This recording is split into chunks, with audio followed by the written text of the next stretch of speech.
I'm here today to bring you a mix of optimism and realism. The optimism is that AI will do and is already doing remarkable things.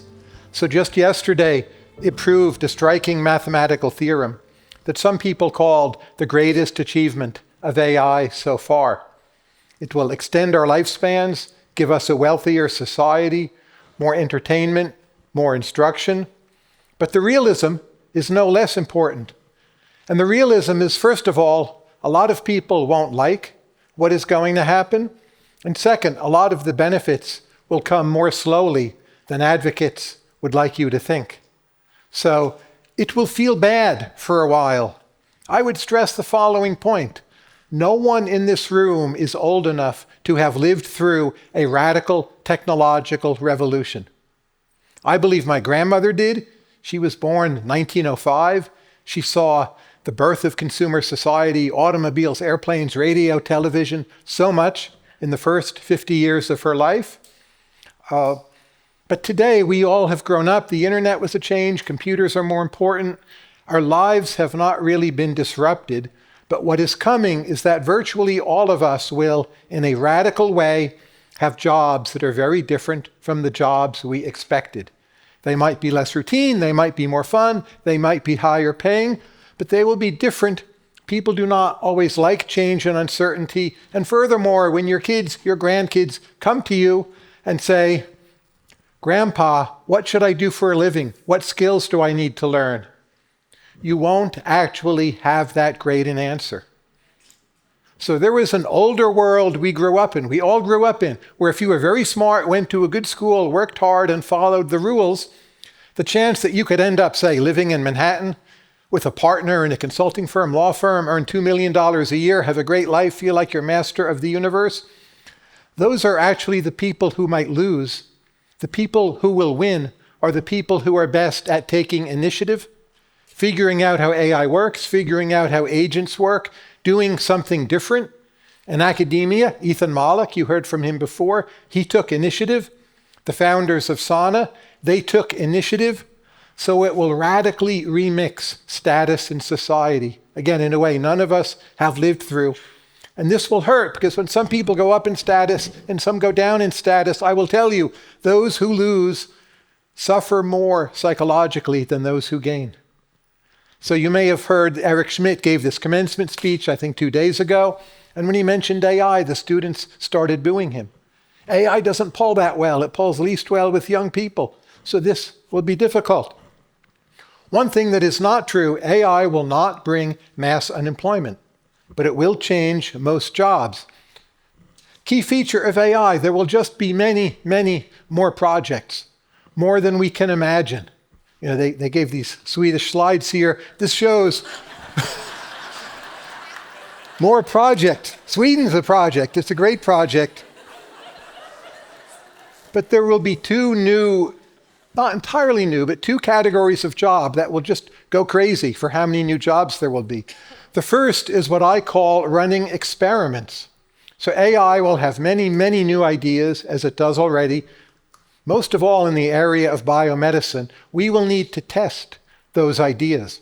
In the world today, where like only PhDs run experiments, that's on the way out. We don't have enough PhDs or they want to do other things. So many of us will be testing ideas of AI. Some ideas of AI will figure it out through simulation. So a lot of coding, it's a kind of internal system. The AI figures out how good the AI is doing. But most things we want to test in the real world. So huge new job category, running experiments. Another huge new job category is just gathering data so the AIs can do other things. So AmeriCorps puts out an ad. They want people trained in basketball analytics to teach the AI how to watch a basketball game on TV or live and do basketball analytics. So that is the act of gathering data. Most of the world is not currently expressed in the form of data.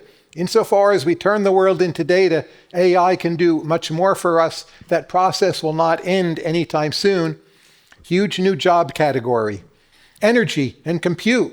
We need to build those out. Is it going to be nuclear fusion? Will it be something else? Will it be installing a lot more solar panels on the roofs of homes or in the desert? whatever you think it will be, a lot more jobs. So it's a wealthier society. There is still scarcity. There will be more entertainment, more instruction, more artists working with AI. So believe me, mass unemployment will not be a problem. What might be a problem is you may not like having to adjust to the world of AI. I'm in academia. I speak to my colleagues all the time. On average, they do not like it. They have mastered a skill, publishing research papers, and now they're supposed to learn some other skill, working with the AI to create something research-like that embodies knowledge. We'll see how much they enjoy that. But I think in general, tech and healthcare will be a huge growth sector. Healthcare forever. People can never live long enough to be happy. Tech, Anthropic is still hiring. I asked Sam Altman in my podcast with him, Sam, when will the finance department of OpenAI be 80% agents?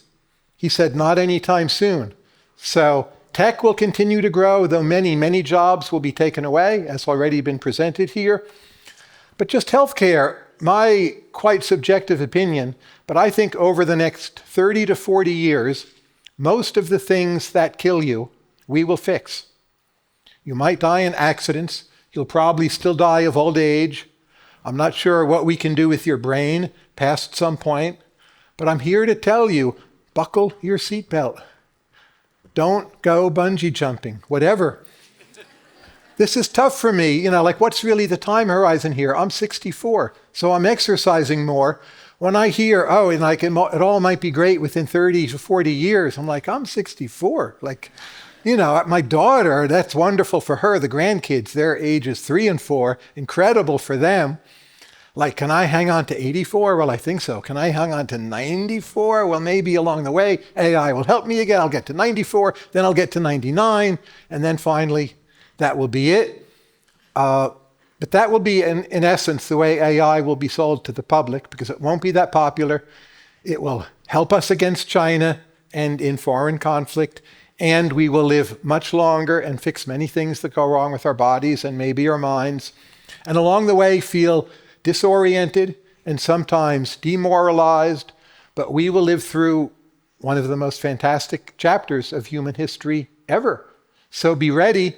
I would just say don't be too discouraged. The benefits are truly large. But here's one of my views. People I know in Silicon Valley, they make fun of me for this view. They think I'm crazy. And you know what? I think they're crazy. So here's the view. My view is that AI in the medium term, certainly in the short term, it will boost the economic growth rate from an average of about 2% to about 2.5%. People are like, well, if AI is so powerful, if it's so smart, if it does these amazing things, proves these math theorems, how is it that it only gets us to 2.5%? And the problem is what I call the human bottlenecks. The smarter the AI is, the harder it is for you to work with it. The harder it is to get organizations to adopt it. The harder it is to figure out how do you integrate AI into an institution. Right now we have all this freelancing, people on their own. They may not even speak up. Oh, I had to write this memo. It used to take me 5 hours. Now it took me 5 minutes working with Claude, right? Well, that's great. It gets converted into leisure time. I'm all for leisure time. But it's not really converted into higher productivity for the organization, because the organizations still are not set up to take those gains and have them with people making each other more productive, because a whole set of jobs is changed and those people do other things and a bunch of things happen much more quickly. And then we get to the next thing much more quickly and the whole company's more productive. That's already happening in coding. It's happening in a lot of startups. In so much of the American economy, that is not happening. So when I say we go from 2 to 2.5%, I'm not bearish on the AI.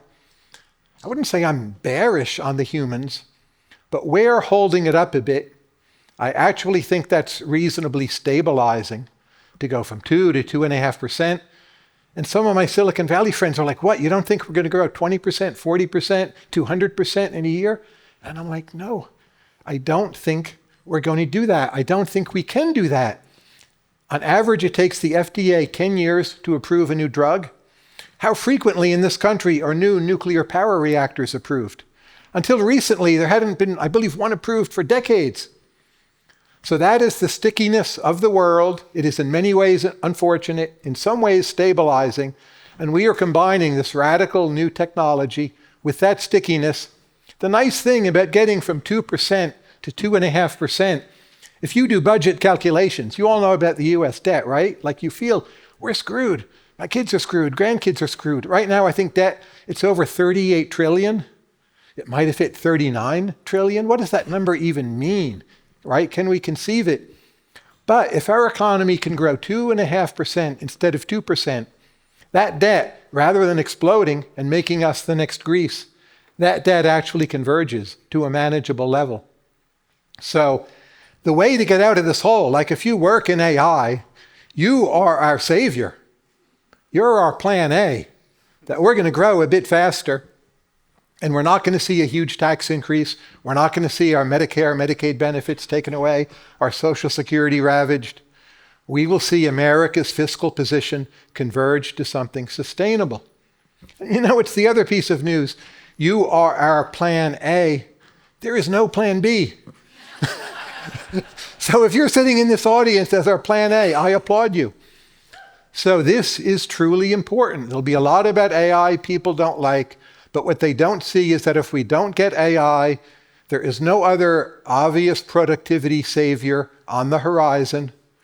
And we're all kind of screwed. So I'm pretty sure it's going to boost the growth rate. Now, there's still some people like, oh, it's all hallucinations, or it only does a few things. That fewer and fewer people believe that. But here's a way to make the 0.5% boost in the rate of growth plausible. In the years in this country, 1995 to 1998, we got some very basic software, and we got software to do inventory management for companies like Walmart. In those years, our growth rate, it basically went up 0.5 percentage point. So just ask yourself, do you think AI can do for us what we did in the mid-90s? I'm pretty sure the answer is yes. Even if we're stingy with approving data centers, even if we make some other mistakes, the mid-90s were very nice. There's some nice advances. Real wages went up. But it wasn't unprecedented. It wasn't utopian. So all we've got to do is a repeat performance, but make it last for more than 3 years. Because the smarts behind AI, they're not going to go away in 3 years. So I'm not convinced, but pretty optimistic on the positive side, and I think we're going to get there.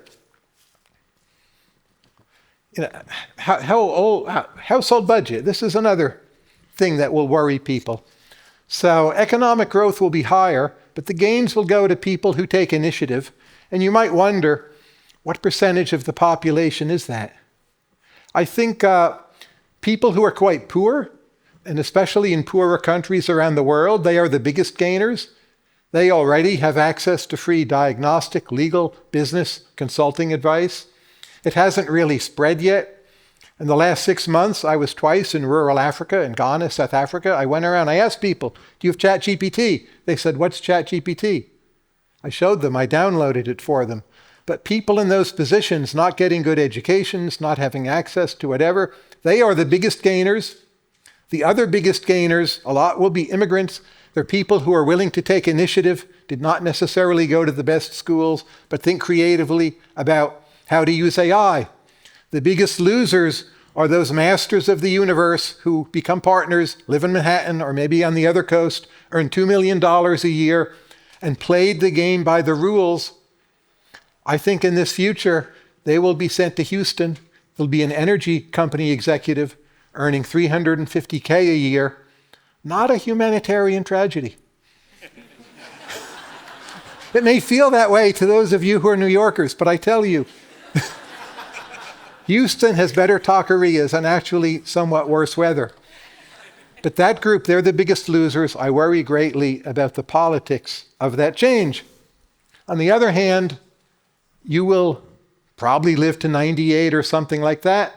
But when you're 37 and being sent to Houston, again, the living to 98 thing sounds like a fantasy. It will be worth it. I desperately hope our society makes this choice. But again, not everyone will feel good about it. Speed of change, they made this Swedish video for me.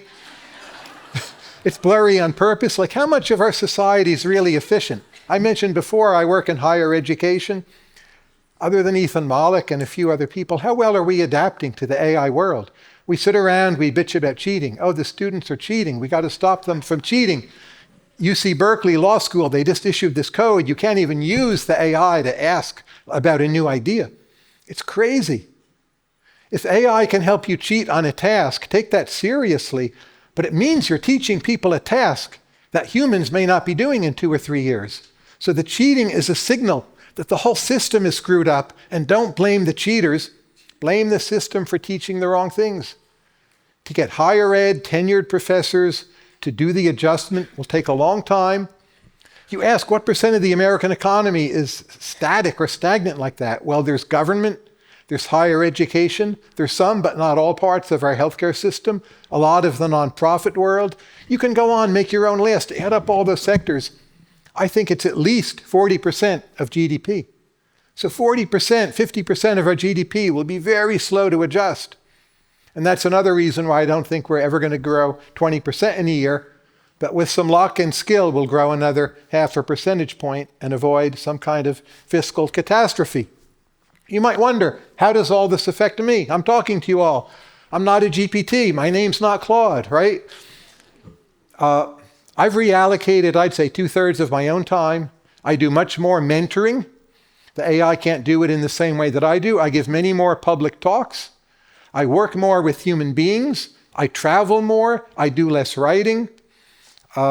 Huge reallocation of my time. I'm old enough, I could just sit on my behind and run out the clock, but I don't want to do that. This is like people talking, trying to inspire others. Charisma will matter more. How you look will matter more. The egghead class, I think, will take a tumble in status. Again, it will be a very weird, strange world. Being in the world and being human and being physical will be more the thing. It will be more what our lives are about. If you're at this talk, it may not be exactly the world you grew up in. I think for the vast majority of Americans, it will actually feel more normal, maybe happier. Oh, there's too much screen time? Just have your AI agent manage it for you and tell you once every 2 days when there's something in your WhatsApp chat that you actually care about. It'll be great. So it will be a return to a kind of realness and physicality. Geopolitics. This is the geopolitics slide. It shows Sweden. I was happy to see that. An important country you should all visit. They have amazing pizza, and get this, they serve cabbage with it. And the cabbage is wonderful. And then there's lingonberries, great ice cream. So go to Stockholm. But countries that do not have AI are at risk of losing their sovereignty. There might be good enough open source models that they can adapt.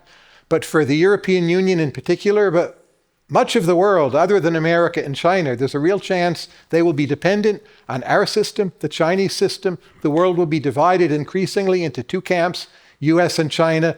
Countries will have to choose. This is not bad for the US, but very dicey. I would just say start thinking about that world.